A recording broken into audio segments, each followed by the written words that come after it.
घर से मुझे लगता है कि मुश्किल से 10 मिनट का भी रास्ता नहीं था जहाँ तक हमने जाना था। सामने से एक ट्रक आया और ट्रक ने कार को मारा और मेरी आंखों के सामने ही मेरे हस्बैंड भी और मेरा एक ही भाई, कुछ भी नहीं कर पाई मैं। जीवन दिया है तो रोने के लिए नहीं दिया है।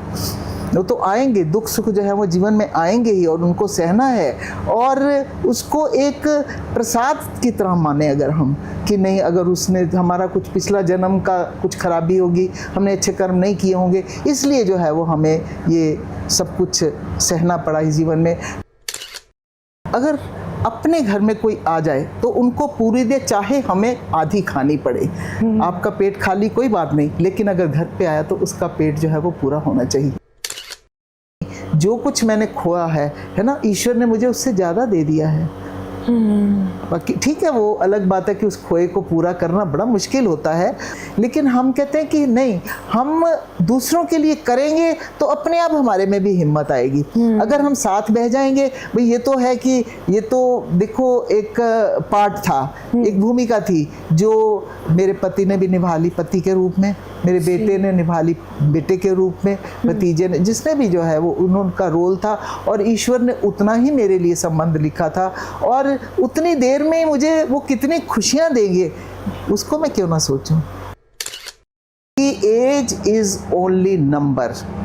आज अगर इस एज में मैं 14-15 घंटे लगातार काम कर रही हूं तो आप उससे भी ज्यादा कर सकते हैं। आप सब तो जो है वो मेरे से बहुत छोटे हैं। मेरे बेटा भी था, वो चला गया, जवान था। मेरे बहनोई चले गए। मैं राष्ट्रपति अवार्ड ले रही थी दिल्ली में और इधर से जो है वो मेरे बहनोई छोटे 45 के ही नहीं थे वो, तो वो ख़त्म हो गए एक्सीडेंट में। मेरा भतीजा था एक ही भाई जिसका बता रही हूँ, वो भी यंग एज में चला गया। बस कहना चाहिए कि हर दुख ने जो है वो मुझे एक हिम्मत दी, साहस दिया कि मैं अपने लिए नहीं जीना, मुझे दूसरों के लिए जीना। और मैं सबको ये कहती हूँ कि अगर हम अपना दुख भुलाना चाहते हैं तो हम दूसरों के दुख के बारे में सोचें। हमारे चैनल के साथ जुड़े सभी दर्शकों को प्यार भरी सत श्री अकाल, नमस्कार, आदाब। दोस्तों, जब भी हम नारी सशक्तिकरण की बात करते हैं तो एक ऐसी औरत की बात करते हैं जो खुद भी सक्षम हो और दूसरों को भी सक्षम करने की हिम्मत रखती हो। आज जिस महिला के साथ हम आपको मिलाने जा रहे हैं वो नारी सशक्तिकरण की साक्षात उदाहरण है। हम ये कह सकते हैं एक ऐसी महिला जिसने अपनी ज़िंदगी में बहुत सारे दुख देखे पर उनकी हिम्मत नहीं टूटी। एक ऐसी महिला जो खुद भी खड़ी हुई, जो खुद भी हौसले के साथ आगे बढ़ती रही और दूसरी औरतों का भी सहारा बनती रही। तो चलिए उनसे बात करते हैं, कुछ सीखने का प्रयास करते हैं। आप देख रहे हैं आरटी प्रोडक्शंस चैनल। मैं हूँ रीना और मेरे साथ हैं डॉक्टर सवराज ग्रोवर। मैडम, आपका बहुत बहुत स्वागत है। आपका भी जी नमस्कार, स्वागत है आपका। मैम, सबसे पहले तो मैं यही पूछना चाहूँगी कि समाज सेवा करनी है, ये आपके मन में रुझान कब से आया? क्यों सोचा कि समाज के लिए जिया जाए? समाज सेवा की भावना जो है वो मुझे मेरे माता पिता से मिली है। जी। मेरे पिताजी रामाश्रम स्कूल में यहीं अमृतसर में ही हेडमास्टर थे और मेरी माताजी जो थी वो बहुत धार्मिक प्रवृत्ति की थी और यज्ञ आदि करती रहती थी। मेरे पिताजी को जो मैंने देखा कि वो हर समय, उनका हर मिनट हमने देखा जो है वो समाज सेवा में गया है। उन्होंने कई बच्चों को जो है वो फ्री पढ़ाया, आज जो IAS बने, IPS बने हुए हैं। और यहाँ तक कि कई बार रात को भी कोई भी गरीब आ जाता था, उसको सर्जरी की ज़रूरत है, उसको ऑपरेशन की ज़रूरत है, उसको हॉस्पिटल लेके जाना है, तो वो उसी समय ही चल पड़ते थे। अच्छा। अगर मान लीजिए उस घर में कोई ऐसा आ गया कि बोल दिया कि मेरी बेटी की शादी है या मेरे जो है वो मुझे कुछ लोन उतारना है, मैंने मकान के लिए लिया है, मेरे बच्चे जो है उनकी फ़ीस जो है, उसी समय आप खुद बताइए कि एक हेडमास्टर की कितनी तनख्वाह होती है, लेकिन उनको कोई पैसे से मतलब, उनको तो ये होता था कि मेरे घर में जो आ गया है मैंने उसकी पूरी सेवा करनी और जो कुछ पैसा थोड़ी बहुत पूंजी रखी होती थी वो उसी समय जो है वो उनको दे देते थे।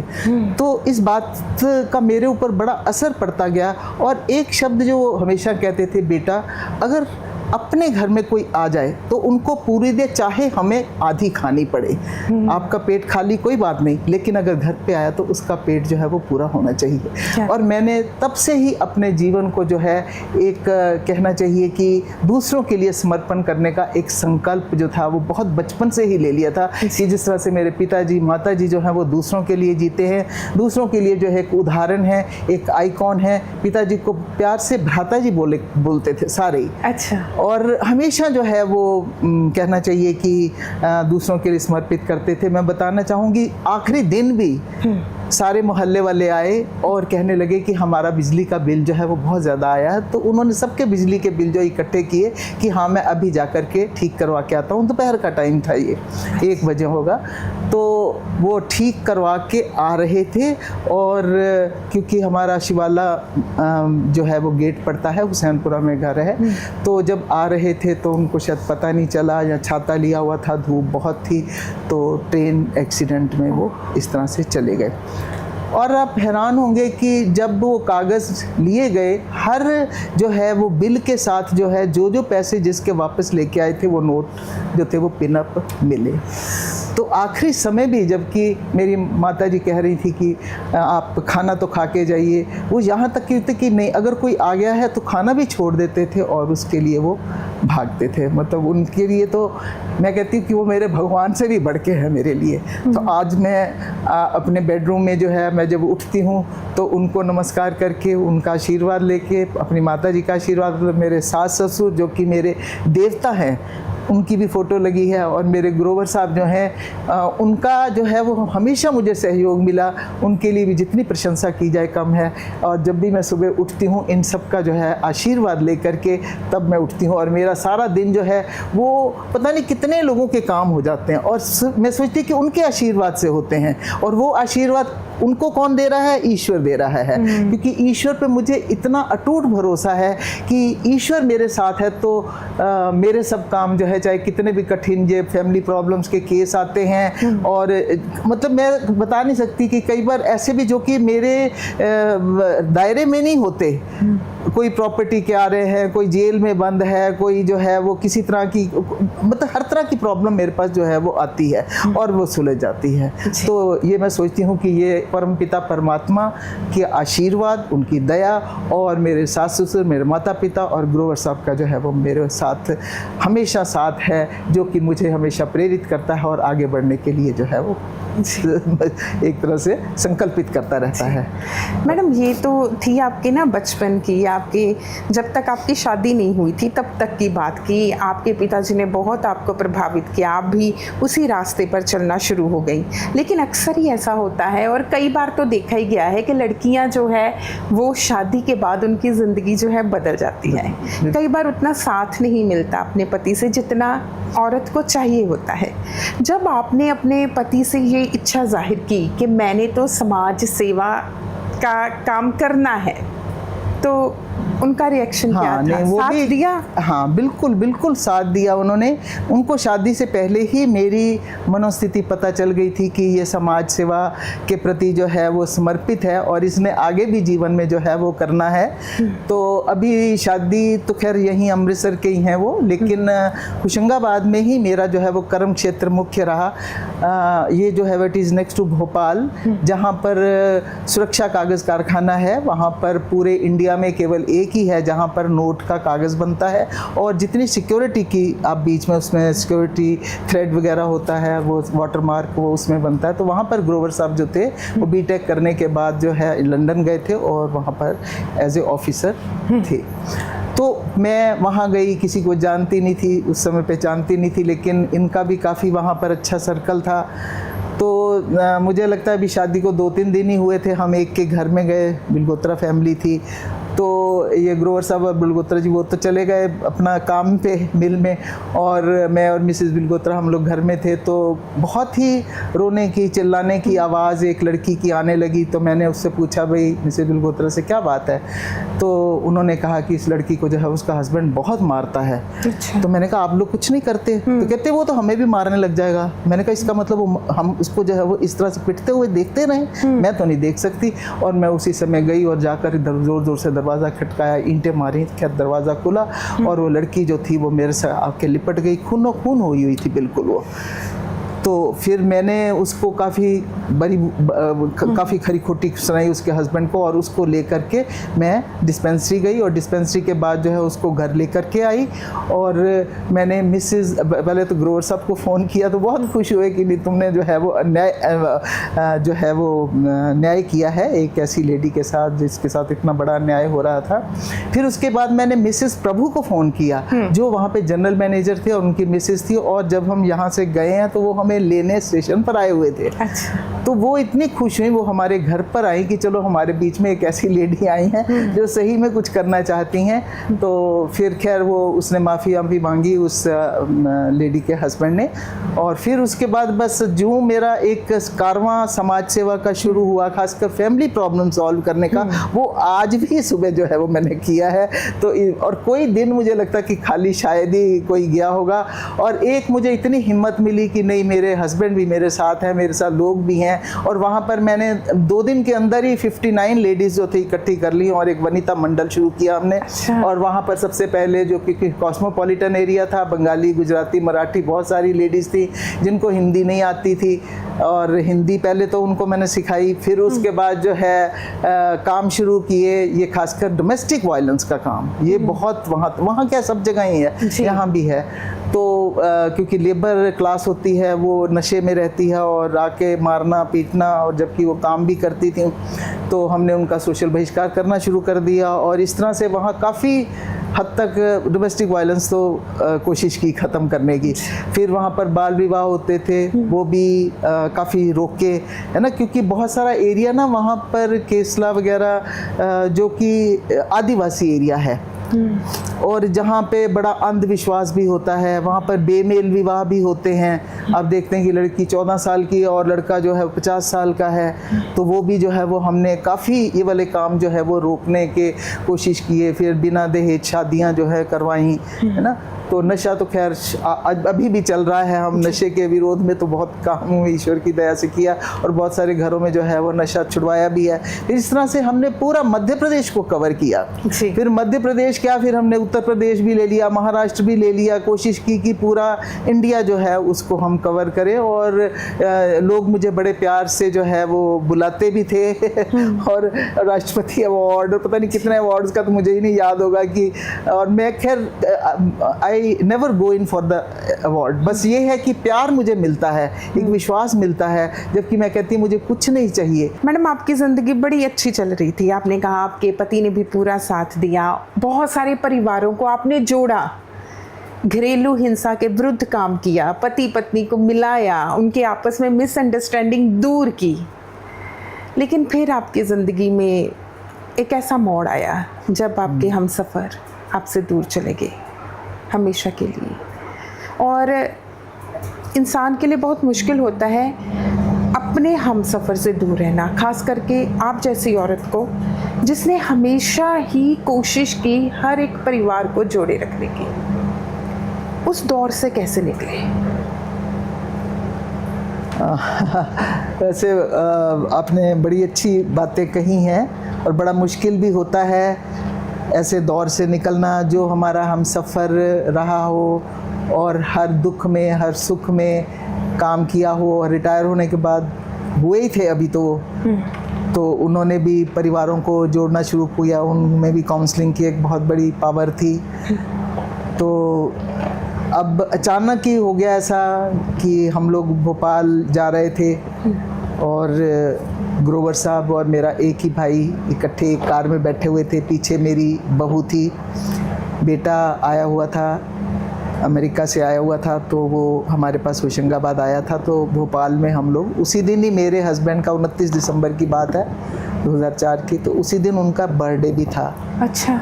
और भोपाल में जो है वो मेरी बहू के पेरेंट्स वहीं पर ही थे, तो भाई चलो वहाँ पे हम लोग आपस में थोड़ा एंजॉय भी करेंगे। और वहीं से उनकी फ़्लाइट थी, वापस जाना था उन्होंने, मेरी बहन भी साथ में थी, मेरा सब आए हुए थे, अमृतसर से भी मैं वहाँ पर थी, होशंगाबाद में थी। बस बिल्कुल हम पहुंचने ही वाले थे, भोपाल भी पहुंच गए थे, और घर से मुझे लगता है कि मुश्किल से 10 मिनट का भी रास्ता नहीं था जहाँ तक अच्छा। हमने जाना था। सामने से एक ट्रक आया और ट्रक ने कार को मारा और मेरी आंखों के सामने ही मेरे हस्बैंड भी और मेरा एक ही भाई, कुछ भी नहीं कर पाई मैं। अब मेरी बहू की बात थी, बहू को भी डॉक्टर्स ने, खैर सब जानते थे उसी समय, एम्बुलेंस ये वो सब आ गए, हॉस्पिटल लेके गए। फिर डॉक्टर से बस यही गुजारिश थी कि आप इसको बचा लीजिए, कुछ भी हो। अब तो कहना चाहिए, हालांकि डॉक्टर्स ने जवाब दे दिया था कि हम कुछ नहीं कर पाएंगे, इसके सारे ये टूट गए हुए थे। अभी 1.5 साल तो हुई थी शादी की और she was on the family way, 5th month था उसका। तो बस मैं ईश्वर से यही प्रार्थना करती है, भगवान अब इसको बचा लो, आप इसको बचा लो। तो खैर बड़ा कोशिश की, ब्लड वाले भी बहुत सारी ब्लड की बोतलें चढ़ी। तो कुछ दिनों के बाद फिर डॉक्टरों ने कहा कि अब ये आउट ऑफ डेंजर है। अब बच्चे की बारी थी। बच्चा, क्योंकि इतना एनेस्थीसिया उसको दिया गया था कि वो कह रहे थे कि बच्चा अबॉर्ट करना भी मुश्किल है, टाइम ज़्यादा है, और अगर बच्चा होगा तो मेंटली डिरेल्ड होगा। उसके लिए भी मैं तैयार थी कि नहीं, जो भी होगा वो हमारा होगा, आप बस इसको बचा लीजिए। तो ईश्वर की देखो इतनी दया रही कि इतना सब होने के बाद भी जब बच्चा हुआ, प्री मैच्योर था हालांकि, तो वो ठीक था उस समय। हालांकि पता नहीं चल पाता कि भाई वो मेंटली डिल। फिर वो जैसे जैसे बड़ी होती, बेटी हुई, बड़ी होती गई, तो फिर डॉक्टरों ने कहा कि अभी ये ठीक है, साल की हो गई थी, तो फिर भी वो पूरा संकेत नहीं दे रहे थे कि हाँ ठीक है।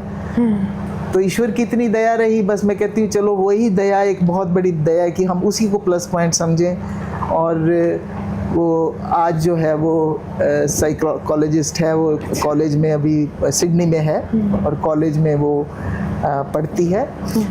तो बड़ा अच्छा उसका नाम है, अभी वो अमेरिका भी उसको बुलाया गया है, जाने वाली है। तो वही मैं कहती हूँ, अगर ईश्वर एक तरफ से लेता है तो दूसरी तरफ से देता भी है। बाकी बड़े मुश्किल क्षण होते हैं वो वाले, आज भी याद करती हूँ तो मुझे दुख तो होता है। फिर मैं यही भगवान को कहती हूँ कि अगर मुझे ये दुख दिया गया है तो इससे भी मुझे सीख लेनी है, मुझे गिरना नहीं है। अगर मैं गिर जाऊँगी तो जिनको मैं संभाल सकती हूँ तो वो भी गिर जाएंगे। तो इसलिए बस मैंने बचपन से ही ये एक कि चाहे मेरे ऊपर कितने भी दुख आएंगे, ये मैंने संकल्प लिया था, जितने भी कष्ट आएंगी, जितने भी जीवन में मिसहैपनिंग्स आएंगी, मैं उनको सहूँगी और पूरी वीरता से सहूँगी, पूरे साहस के साथ सहूँगी और दूसरों को भी जो है वो खड़ा करती रहूँगी, खुद भी खड़ी रहूँगी। और इस बात में ईश्वर ने मेरा जो है वो बहुत बड़ा साथ दिया है। क्योंकि अगर ईश्वर का साथ नहीं होता तो आज मैं सोचती कि मैं शायद ज़िंदा भी नहीं होती। मेरे बेटा भी था, वो चला गया, जवान था। मेरे बहनोई चले गए। मैं राष्ट्रपति अवार्ड ले रही थी दिल्ली में और इधर से जो है वो मेरे बहनोई छोटे 45 के ही नहीं थे वो, तो वो ख़त्म हो गए एक्सीडेंट में। मेरा भतीजा था एक ही भाई जिसका बता रही हूँ, वो भी यंग एज में चला गया। बस कहना चाहिए कि हर दुख ने जो है वो मुझे एक हिम्मत दी, साहस दिया कि मैं अपने लिए नहीं जीना, मुझे दूसरों के लिए जीना। और मैं सबको ये कहती हूँ कि अगर हम अपना दुख भुलाना चाहते हैं तो हम दूसरों के दुख के बारे में सोचें, हम अपना दुख भूल जाएं, है ना। क्योंकि जब हम दूसरों को खुशी देते हैं, दूसरों के आंसू पोंछते हैं, तो हमें जो एक खुशी मिलती है, जो एक सेटिस्फेक्शन मिलती है, वो हमारे घावों को कहीं ना कहीं भरती है ना। और सच बात भी है, कई बार क्या होता है, मैं वैसे तो रोज़ ही ईश्वर मेरे साथ देता है। कई बार होता है हस्बैंड वाइफ की ऐसी क्रिटिकल प्रॉब्लम होती है और मैं रात को सोती हूँ तो मुझे थोड़ा दुख होता है कि अरे आज मैं इनको मिला नहीं पाई। लेकिन फिर मैं ईश्वर को याद करती हूँ कि नहीं, आप मेरे साथ हो। और मुझे पता नहीं अंदर से एक ऐसी आवाज़ आती है कि अब तुम दूसरे दिन ये काउंसलिंग करना, उनसे ये बात कहना और वो मिल जाएंगे। और सच बात भी होती है, जैसे अंदर से ही। तो वो मैं कहती हूँ परमात्मा हमारे साथ है तो हम प्लस पॉइंट ये देखें कि नहीं, अगर उन्हें हमने जीवन दिया है तो रोने के लिए नहीं दिया है, वो तो आएंगे, दुख सुख जो है वो जीवन में आएंगे ही और उनको सहना है और उसको एक प्रसाद की तरह माने अगर हम, कि नहीं अगर उसने हमारा कुछ पिछला जन्म का कुछ खराबी होगी, हमने अच्छे कर्म नहीं किए होंगे, इसलिए जो है वो हमें ये सब कुछ सहना पड़ा इस जीवन में। तो इस जीवन में इतने अच्छे कर्म कर जाएं, बहुत अच्छे कर्म कर जाएं, जिससे कि अगला जन्म जो है अच्छा हो सकता है मेरा स्वार्थ भी उसमें, लेकिन मैं हमेशा ये सोचती हूँ कि नहीं, मैंने हर मिनट हर सेकंड जो है वो दूसरों के लिए जीना है। और अभी देखो ये मैंने शिफ्ट भी किया है मकान में, और इसीलिए शिफ्ट किया है कि मैं चल पाऊँ, क्योंकि वहाँ मेरा फर्स्ट फ्लोर पे था, अगर मैं सीढ़ियाँ चढ़ने में दिक्कत होती थी, और क्योंकि मुझे यही था कि आखिरी सांस तक मैंने समाज सेवा करनी है, तो इसलिए नीचे किया। और आपको ये जान के भी खुशी होगी कि इस जब घर में मैं आई तो इस घर में मैंने फिर बेटा भी आ गया सिडनी से, तो मैंने उसको बोला ठीक है मेरे जाने के बाद ये तुम्हारे नाम कर दूं। कहने लगा बिल्कुल नहीं मम्मी, ये जो है वो गुरुकुल बनेगा। ये तो मैं सोचा ही हुआ था सेवा आश्रम बनाएंगे हम, इसको जो है वो ओल्ड एज होम बनेगा या यतीम जो भी अनाथ आश्रम बन सकता है, लेकिन उसने कहा कि ये एक गुरुकुल बनेगा। तो गुरुकुल में भी वही बच्चे होते हैं जो वंचित होते हैं, गरीब होते हैं, और जिनको जो है आगे वो कुछ ना कुछ बनेंगे, उनका भविष्य बनेगा, संस्कार, ये सबसे ज़्यादा तो उनको संस्कार दिए जाते हैं। और मैं इस बात से इतनी खुश हो गई, सारे लोग जो थे वो बहुत खुश थे कि देखो बेटे को भी इन्होंने जो है वो ऐसे संस्कार दिए हैं। एक भाई उसको खो दिया, हम सफ़र चले गए, जवान बेटा चला गया। आजकल इंसान को थोड़ा सा भी दुख मिले ना तो भगवान से बहुत शिकायत करता है कि मेरी ज़िंदगी में ही ऐसा क्यों। हम लोगों की ज़िंदगी में देखते हैं उनमें बहुत खुशियां हैं, लेकिन आपने मेरी ज़िंदगी में ही दुख क्यों लिखे हैं। बिल्कुल बिल्कुल बिल्कुल। आपको भगवान से गिला नहीं होता? नहीं, आपने बिल्कुल ठीक कहा। हर कोई ये कहता है कि मेरे साथ ही ऐसा क्यों हुआ, है ना। तो इंसान ये सोचना भूल जाता है कि ये जो है वो कर्मों का खेल है, प्रारब्ध है हमारे, पिछले जन्म के कर्म जो है वो हमारे साथ चलते हैं। एक ही दिन में देखो, एक बच्चा जो है वो झोंपड़ी में जन्म लेता है और एक बच्चा जो है वो महल में जन्म लेता है। क्या कारण है? कारण वही ना कि उसने कुछ गलत काम किए होंगे और इसने जो है अच्छे किए होंगे। तो इसलिए हमारे भी कुछ गलत काम होंगे जो कि जिसके कारण इतना जीवन में सहना पड़ा। लेकिन मैं ईश्वर को इसलिए दोष नहीं देती क्योंकि ईश्वर पूरी तरह से न्यायकारी है। मैं ये क्यों नहीं सोचती कि मुझे उन्होंने मानव जन्म दिया, एक अच्छा जन्म दिया, एक स्वस्थ जीवन दिया, भारत में जन्म दिया, मेरे माता पिता बड़े अच्छे थे, मेरे गुरुजन बड़े अच्छे थे जिनका मुझे जो है वो हमेशा एक अच्छा प्रेरणा मिलती रही, मेरे शुभचिंतक कितने सारे हैं, पूरे दूसरे देशों के लोग मुझे तो मैं इस तरह से अगर सोचूंगी तो मुझे लगेगा कि नहीं, जो कुछ मैंने खोया है ना, ईश्वर ने मुझे उससे ज़्यादा दे दिया है। बाकी ठीक है, वो अलग बात है कि उस खोए को पूरा करना बड़ा मुश्किल होता है। और बहुत सारे लोग, कई बार ऐसी घटनाएं होती हैं कि जवान बेटा ख़त्म हो जाता है तो उसके पीछे इतने ज़्यादा टेंशन में आ जाते हैं पेरेंट्स की, वो भी चले जाते हैं। लेकिन हम कहते हैं कि नहीं, हम दूसरों के लिए करेंगे तो अपने आप हमारे में भी हिम्मत आएगी। अगर हम साथ बह जाएंगे, भाई ये तो है कि ये तो देखो एक पार्ट था, एक भूमिका थी जो मेरे पति ने भी निभा ली पति के रूप में, मेरे बेटे ने निभा ली बेटे के रूप में, भतीजे ने, जिसने भी जो है वो उनका रोल था। और ईश्वर ने उतना ही मेरे लिए संबंध लिखा था और उतनी देर में मुझे वो कितनी खुशियाँ देंगे उसको मैं क्यों ना सोचूं।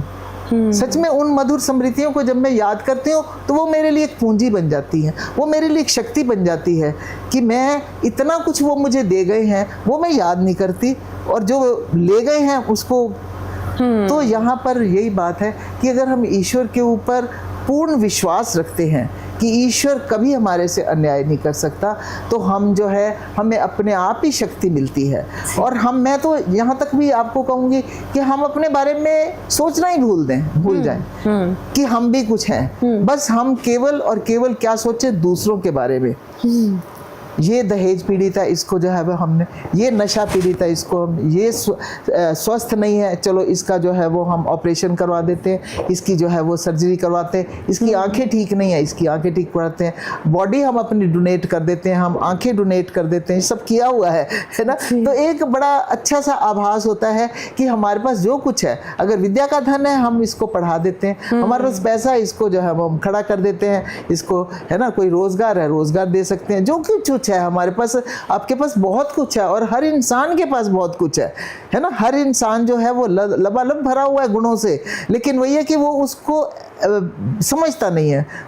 वो यानी कि जब हम लेने की बजाय देना शुरू कर देते हैं, ये शब्द आपने बहुत अच्छा कहा कि हमें, हाँ, और सच बात है, देने में जो खुशी होती है वो लेने में नहीं होती, क्योंकि जब से मेरे बेटे ने ही कहा कि इसको, इस घर को जो है वो हम गुरुकुल बनाएंगे, तो मैं उसी में इतनी खुश हूँ, कुछ कहने की बात नहीं, कि हाँ मैंने जो पालना की है, परवरिश की है, वो सही परवरिश की है ना। तो मैं सोचती हूँ कि हमें कभी भी ईश्वर से जो है ये गिला नहीं करनी चाहिए।